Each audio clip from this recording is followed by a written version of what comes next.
Namaskar and welcome to NatStrat Conversations. My name is Pakaj Saran and I welcome you to this show where we bring you geopolitics, technology, and economy. Our guest today is Mr. Marc Saxer, who is head of the regional office of the Friedrich Ebert Stiftung in Bangkok, who heads the Asia Pacific operations of the FES, which is one of Germany's most famous and largest think tanks and foundations. He is an old-time hand on India, having served here for 2 years in the 2015s and a frequent visitor to India. He was with us about a year and a half ago when we talked to him about Europe, Ukraine, Russia, and what's going on vis-a-vis the global order in terms of China and everything else. So, Marc, most welcome, and it's nice to have you back and to see where we were and where we are today. So to begin with, a lot of things have happened in Germany, in your country. It seems like a lifetime in the last few months. Elections in Germany, the election of Chancellor Friedrich Merz, the whole constellation of the new German parliament, and so many other things that have happened. The lifting of the so-called debt ceiling or the debt limit, the focus on defense and infrastructure in Germany. So a little bit before we begin on what's happening inside your country in Germany. Well, thank you very much for having us. I'm very happy to be back in Delhi. Indeed, it's only been 1.5 years and so much has happened, not only in Germany, but in the world. I think if we start in Germany, I think there's an interesting fact that actually brings us right into the conversation. The German government collapsed on the very night of the election of Donald Trump in Washington, D.C. And it has directly to do with this. I think it was clear when Donald Trump was reelected to become president of the United States that there's going to be tough conversations about security in Europe. There's going to be paradigm shifts in the transatlantic relationships. There's going to be also a change of course when it comes to the war in Ukraine and the relationship to Russia. And that all would mean that Europeans would have to assume greater responsibility for the security on their continent, as well as the stability of the neighborhood. And it was already clear that this shift of burden would cost a lot of money. And the last government collapsed over this very question, what we call the debt ceiling. And there's going to be significant investment, not only in the capabilities for defense and deterrence, but also for infrastructure and the shoring up of the German industrial base. It's incredible. I just, for the sake of our viewers, also want to read out an excerpt from what Mr. Friedrich Merz said after winning the election. And he said, and I quote, after Donald Trump's remarks last week, it is clear that the Americans, at any case, the Americans in this administration, do not care much about the fate of Europe. As if to ram home, this is Deutsche Welt reporting, as if to ram home the point, he warned, this is really 5 minutes to midnight for Europe. We need independence from the United States. Very strong words. Very strong words. Also very interesting. When he said it, it was under the direct impression of the Munich Security Conference, where Vice President J.D. Vance famously or notoriously was reading the Riot Act to the European allies. I think it's maybe worthwhile interpreting of what he actually meant beyond what he said. There's one part that was to be expected, and that's also what Minister of Defense Pete Hegseth said in Brussels a few days earlier, which is, as I said, the shift of the burden of European security onto European shoulders. A lot of numbers are flying around. The Americans opened with 5% GDP, which is obviously well beyond what the European allies have been spending over the last decades. And that in and by itself is not only a paradigm shift, but is a completely change in the political economy of Europe. But that part was expected. I think what was shocking for European ears was the second part of the message, which on the surface was a lot about freedom of speech, freedom of expression, but there was an underlying threat, and that is there's also the expectations to follow the American lead when it comes to the political domestic regime. So whatever the Trump government is aiming to do domestically in terms of rebuilding the American state and the American domestic political economy, the expectation is that Europe will follow that as well, which you can interpret as that very moment when the liberal hegemon actually declared the liberal world order that it founded as well as guaranteed for 80 years to be obsolete. And I think it was that moment that really shocked not only the Europeans, but American allies worldwide, also here in the Indo-Pacific. And that will have the most far-reaching consequences for strategic thinking in the world. Yeah, so I mean, before we do that, I just want to also press a little more on what the German rearmament and the reinvention of Germany means for Europe. Maybe like starting with a slight disclaimer, I think we need to be very careful in this moment of flux, in this moment of uncertainty, to already call like with 100% certainty the shots on certain things. I think we can agree that the old transatlantic partnership as we have known it for the last 80 years is over. I think we do not know yet if a transatlantic partnership 2.0 is possible. The Americans have put down their conditions for renewal of the alliance, and the Europeans are going to answer some of that and counter some of that, and some sort of outcome will be there. But even if we just deduct from that very first part of what we know is that the old transatlantic security relationship is over, that simply means that Europe, that means the European Union with its 27 member states, but also the United Kingdom, the other NATO members in Europe, maybe including Turkey, actually need to organize a security order for Europe in and by themselves, and that means they have to rebuild the ability to defend territorially the continent as well as create deterrence. And if we look into that domestically first, a country like Germany to rebuild its military to that specific operations. We've been doing a lot of out-of-area interventions, Afghanistan, Mali, and so on for decades. But territorial defense hasn't been the objective of the German military for 3 decades. Yeah. To rebuild that is, number one, going to take a bit longer than what we wish for. I would think it would take more than 10 years. Which will leave Europe vulnerable in the meantime. But it also comes with a high cost. Maybe 5% GDP for defense is a little bit too high.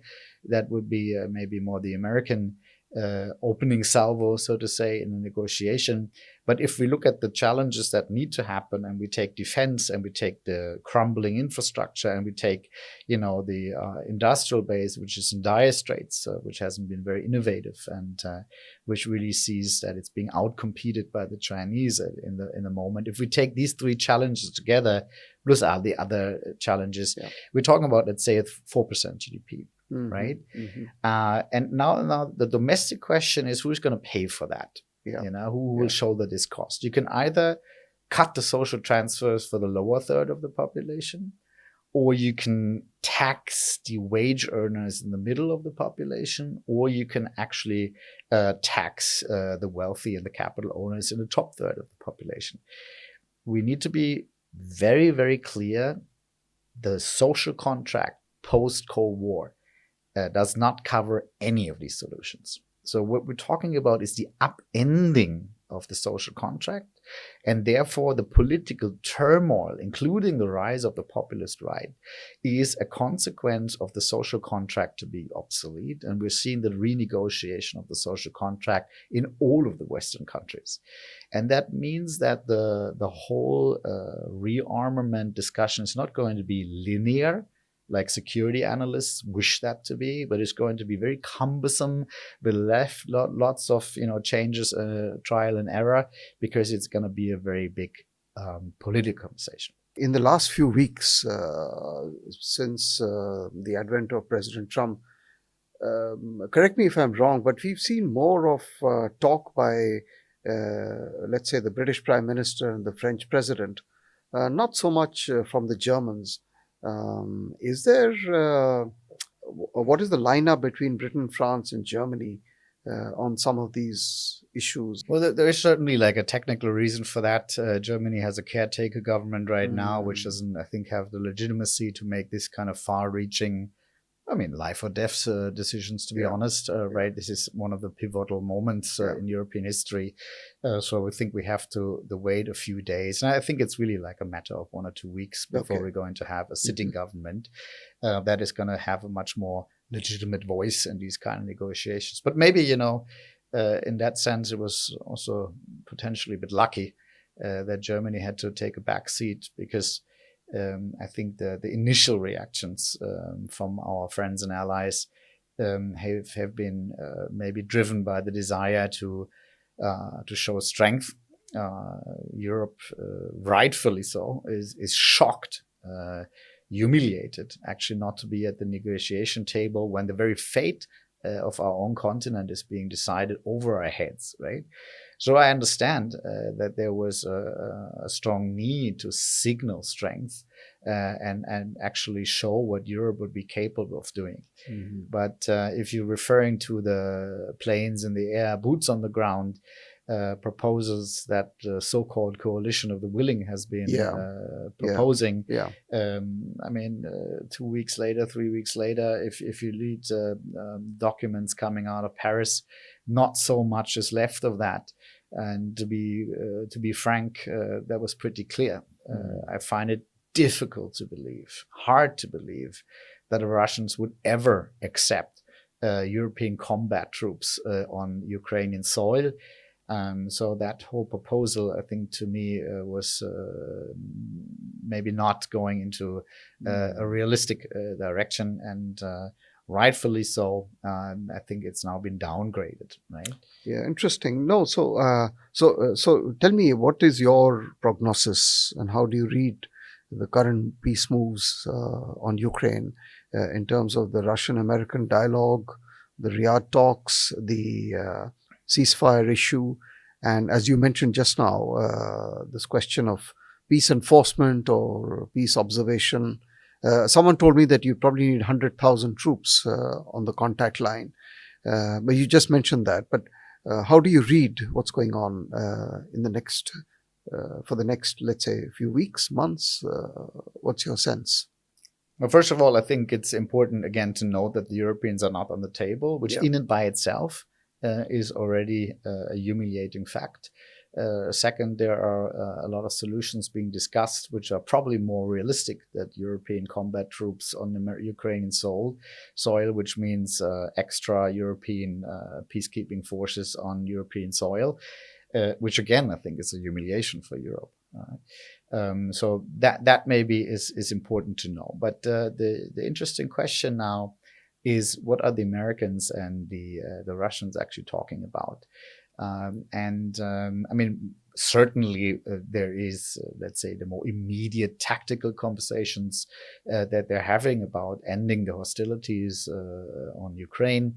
There's a very tight timetable to this, which has to do with the exhaustion of both sides of the front lines.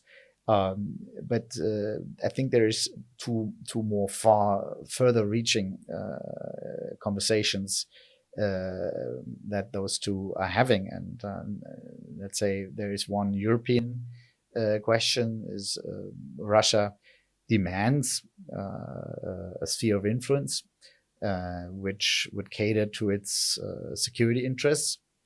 Well, it's called perceived security interest, but nonetheless, that's what they demand, which the Americans seem sympathetic to. Which would basically create buffer states in the middle of Europe. That is a very clear breach of what we call the European Security Order post Paris Charta with territorial integrity. The unchangeability of borders was the central pillar. Yeah. That would be a different world that we're going into, but I think that's a conversation that is being had and doesn't have a resolution yet. And then even further than that, there is a strategic conversation that is now being discussed under the motto Kissinger in reverse, which would basically end up in a strategic rapprochement between Moscow and Washington, which would bring the Russians into the American camp in the hegemonic struggle with China, right? Yeah. And I think important now is to say nothing has been agreed before everything has been agreed. Sure. And I think to answer the question about, what would it mean to fortify a peace agreement or whatever ceasefire freezing solution we're going to have, the settlement on Ukraine, would very much depend on the strategic context. I mean, if we're going to, prolong, the strategic antagonism between the US and Russia, obviously that was going to be a more or less hot border between Russia and Ukraine. And of course, we have to be very careful about other theaters as well, from the Baltics to Moldova and so on. But if there would be a strategic rapprochement, it would be an entirely different situation. So it's very difficult to talk about, let's say, the very concrete tactical policy instruments when we do not know the strategic context yet.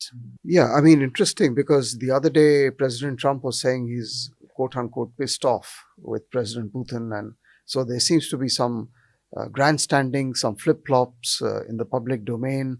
Putin has been saying something, Trump has been saying something else. So I think we are going to see, I don't know what your view is, a lot of, let's say, turbulence in the air as they proceed down this path. It's a very good point. I think it's going to be very turbulent. And I think it's all for Europe important to mentally arrive in the new normal. No matter what these agreements will look like in the final print, I think it's pretty clear from now that we are, number one, going into a new world order, and that is going to be very distinct from the liberal world order. That was a reality in Europe. I know that if you look at it through South Asian eyes, there could be serious doubt if that thing ever existed. But in our parts of the woods, it actually did guarantee peace and security for decades. And it was norm-based, it was rule-based, it was principle-based. And it had a lot of effects also internally when it came to the cohesion of Europe. And that has now been declared obsolete. Right? And what the Europeans have to come to terms with is what that actually means for us, right? Can we live without an offshore balancer, a benign hegemon? Can we live without this framework of a rule-based order? If you look at Europe, it is a very odd entity which is being constructed and held together by treaties. So in itself, it is a rule-based order. And the question is, can that fragile entity survive in a dog-eat-dog world? Yeah. That is, I think, the question that is on the table for the Europeans, which explains the nostalgia for something that seems to be no longer off the table, which was good for us, right? And it also explains why it's so difficult for Europeans to let go of these ideas of norms and principles that have been put into a charter, and this is what we agreed, and this is what we have to stick to. And suddenly this is all in the open. Yeah. So maybe we should zoom out a little bit. Yes. And the wonderful maps that you gave me, and to look at the globe and the world as a bigger chessboard, which goes beyond Europe. And we talked about the theaters across the world. And here we have to bring in China. And I want to now pick your brains on the observation you made about the reverse Kissinger or the Nixonian moment, which a lot of American commentators have been talking about. Tell us a little more about all of this and China. Well, let's start with the American-Chinese struggle for hegemony. I think because that is the condition from which we have to start, behind the whole Thucydides trap that we, of course, all perceive with a rising and a relatively declining power. In a more concrete way, I think it would be important to understand how Beijing and Washington are looking at the same map, right? And Absolutely. Yes. that map, what the Chinese perceive to see is that they feel encircled by the Americans and their allies, in particular by the American first and second island chain. They see that their supply lanes could be blockaded in the Strait of Malacca, and you can interpret whatever China has been doing in the past 10 years as the attempt to break out of this perceived encirclement. Westward, that's the Belt and Road Initiative, which is targeted both at the energy supplies of the Middle East as well as the European market in order to offset whatever comes on geoeconomic warfare from the US, and eastward towards expelling what they perceive as potentially hostile powers from the South China Sea and breaking through the island chains towards the strategic depth of the Pacific, right? Which China believes to be defensive in nature. And, in line with the classical security dilemma, if you look at the very same thing from the perspective of the Americans and their allies in the region, it seems to be the first aggressive military peer since Pearl Harbor pushing into the Pacific, right? So that creates a lot of anxiety, not only in Washington, but also in the capitals of American allies. And if you have that mental map, obviously where it all boils down to is the conflict over Taiwan, which is the centerpiece of the American first chain in the Indo-Pacific. And now it's interesting because that brings us into the conversation that you were mentioning. There has been war games played out both in Washington and Beijing. And there seems to be a consensus actually, I think on both sides, that the price for winning a war, or even fighting the war, would be too high. Yeah. And that, I think, is a very interesting springboard for the strategic conversation that we're having, because if we are not in a scenario, and I think we always have to think about accidents, and we always have to think about an escalation that was strategically not wanted but still play out. That's how World War I started, right? So let's not be naive. This is a very, very dangerous neighborhood, and we could see actually a hot war happening. But I think strategically, neither Washington nor Beijing want that to happen at the moment. And that would bring us into the kind of, geopolitical competition in the long run, which looks, like the Cold War lasted 40 years. So what kind of world are we going in if that is the starting point, that we're not going to have a hot war in the Pacific in the next 3 years? Talk a little bit about that. I mean, if the idea is to rearrange the trifecta, let's say, of the United States, Russia, and China, with the objective of meeting the China challenge, what impact would this have? Firstly, do you think this is an enterprise? What are the chances of success of such an enterprise? Well, for Trump? First of all, I think a lot of people really are convinced that this is happening, that these conversations are had.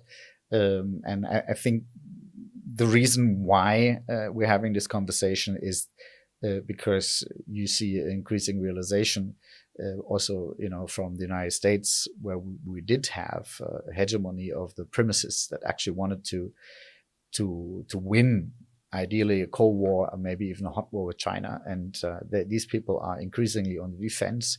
You saw that President Trump has actually revoked the personal security detail from some of the leading neoconservatives in Washington. So there seems to be really a change in discourse hegemony and the way the US is looking at this conflict, right? Mm-hmm. So I think it's more like a long-term competition that we're looking at and not a short-term victory that is being said. And if we're looking at this kind of long-term strategic competition, of course, it will matter what kind of, constellation of power you have.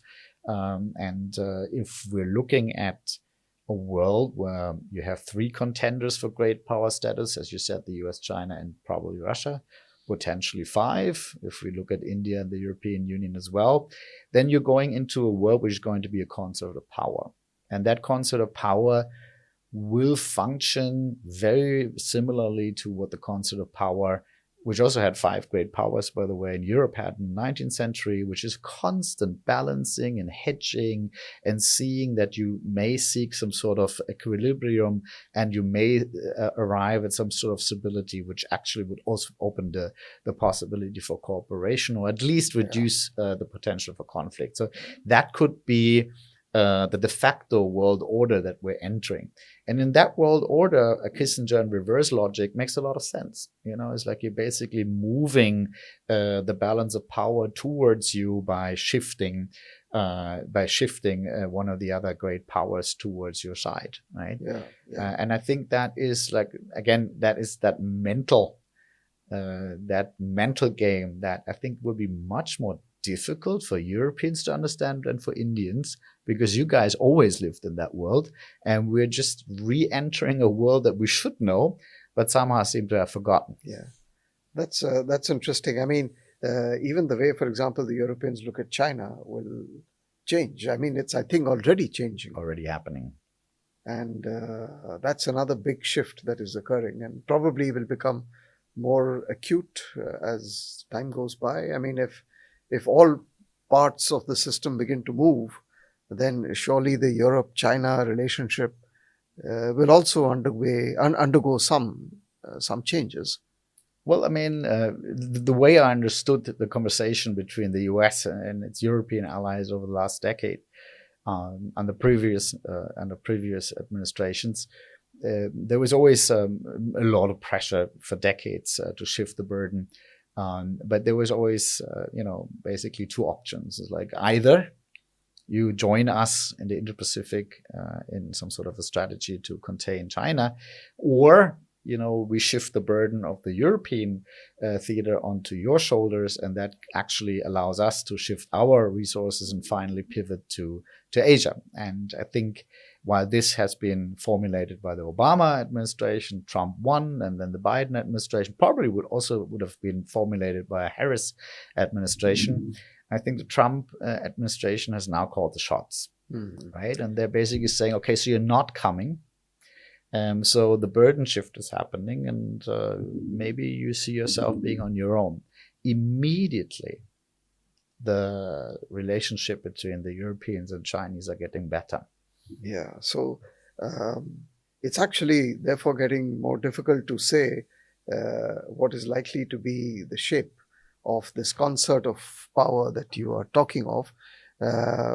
Now, as we speak, we've marked the so-called Liberation Day on the 2nd of April with the announcement of reciprocal tariffs by President Trump. So just to end on this note about what your take is on this other dimension of geopolitical contest or geoeconomic contest, on trying to rearrange the role of America as an economy, the role of the US dollar as a reserve currency, and how the world and this kind of post-globalization era that we seem to have entered into. Well, first of all, let's be very clear. I mean, there's basically three scenarios that we could see unfolding over the next couple of years. There's scenario one, which is hot wars, which we already have in Europe and the Middle East. Thankfully, not yet in the Indo-Pacific. There is a scenario of a Cold War, where you have a geoeconomic competition on the fields of economics and tech. Which I think is what we're talking about right now. And then there's, of course, the possibility of peaceful coexistence, which would occur when we have some sort of a settlement between the great powers to manage their strategic competition and at least do not go into hot wars with each other. The tariff war, the trade war 2.0 that you're mentioning is certainly from the policy box, the toolbox of geoeconomic warfare, right? Which, frankly speaking, is preferable to hot war, because hot war between great powers does have a nuclear component. But the interesting thing is now, if you compare this to Trump 1.0, right? Because Trump always used tariff. Actually, all American administrations have been using, let's say, economic statecraft also against allies. It goes all the way back to the 1970s. Think about the Plaza Accord and all this. There's always been this element, right? But the interesting shift now is that Trump 1.0 was trying to use economic statecraft against adversaries, right? Iran, Russia, and China. And now he seems to be targeting allies. Canada, Mexico, the European Union, the entire world, more also India now.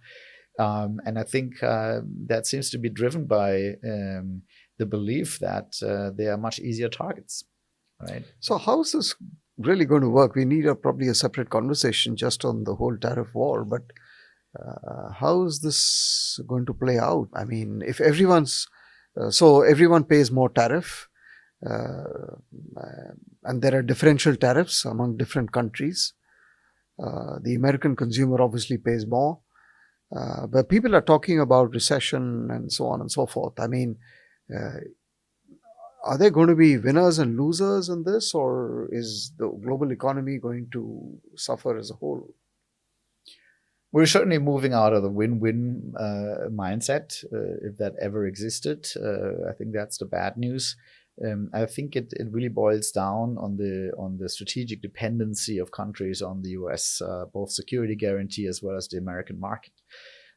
So I think a very difficult situation if you're Canada or Mexico right now, because you do not have that many alternatives, right? You are to a very, very, very high degree invested in and dependent on the American market, and there's not that many alternatives, right? And that includes the fact that China is actually not an alternative market. Well, I mean, to a certain degree, it's an alternative producer. Mexico is, I think, one of the targets, because China has used it as a gateway into the American markets to circumvent the first round of tariffs. That also goes for other countries here in the region. And I think that's why it became a target. It's like I saw the rates of tariff, for example, on Vietnam are very high, and some of the other countries. Yes, so this kind of repackaging and entering the American market logic, so that plays a role. But again, it very much depends. It depends on your dependence, right? Yeah. And I think if we look at this region of the world, maybe including Europe. Of course, there is alternatives.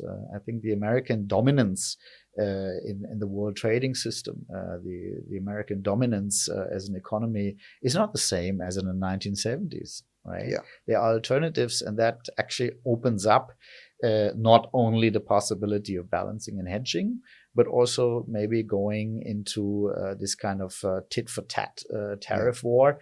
Where you may actually see alternatives to the North American market. And I think that's what Trump, at the end of the day, needs to think about, if it may backfire on him and actually accelerate the American decline. Yeah. Great. That's wonderful, Mark, for this tour to horizon of very, very complex issues. But obviously you thought a lot of these things through, and you have a remarkable insight into looking as a strategist and an analyst, and always very happy and instructive to talk to you. Thank you so much, and I just hope that your focus on India remains, because India and Germany in particular, but also I think India and Europe need to really use this opportunity to look much more closely at each other. Now that Europe is asserting more of its autonomy, or its strategic autonomy. Would your last final thoughts before we end? Well, most certainly, I think it's going to be there's a lot of potential for cooperation between India and Europe. I think that's the name of the game. From a European perspective, if you're being squeezed between Russia and the US, you have to play the Chinese and the Indian card, and I think you're going to see more of that to come. We're talking about cooperation on a vast spectrum, but I would also caution when it comes to the security relationship, because you also have to understand that Europe is with its back to the wall. I think pulling off this burden shift that we discussed, and actually being able to be responsible for the security of the continent as well as the stability of the neighborhood is going to be a Herculean task, right? And it will absorb European strength for a decade or two to come.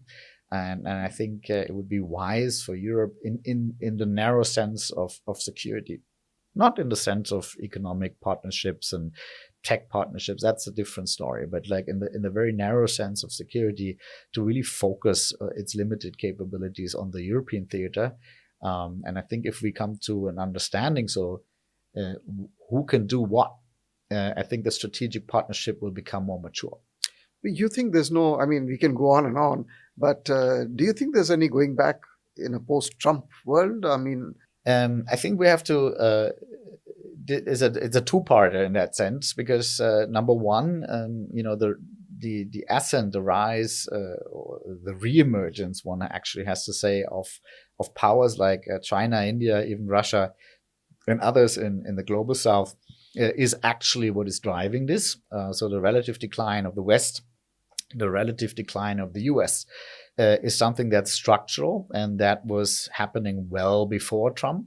And that will outlast also a Trump presidency. So the unipolar moment is over, Pax Americana is over, and the liberal world order is over.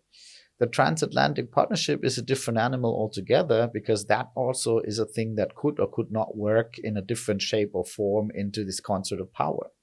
If the elements are shifting, that the kaleidoscope is shifting, of course, a closer partnership between Europe and the US is also on the table again. So I would never call the shots on that.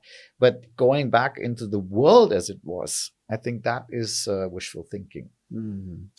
Interesting. So I think we need to be talking again and again on this issue and taking the temperature of the world maybe once in a year, but once in a year also seems to be too infrequent. The last 2 months seem to be a lifetime. Yes. In what's happening in the world. Thank you so much for coming and taking time out. I know you have a busy schedule in India, but thanks a lot again. Thank you for having me. Always happy to be back. Yeah, thank you. Thank you, Marc. Well, thank you very much, dear listeners. We hope that you have enjoyed this conversation with Mr. Marc Saxer, a very, very accomplished analyst and strategic expert with the FES Germany, based in Bangkok. Do join us again for our future conversations. Till then, goodbye and thank you. Namaskar.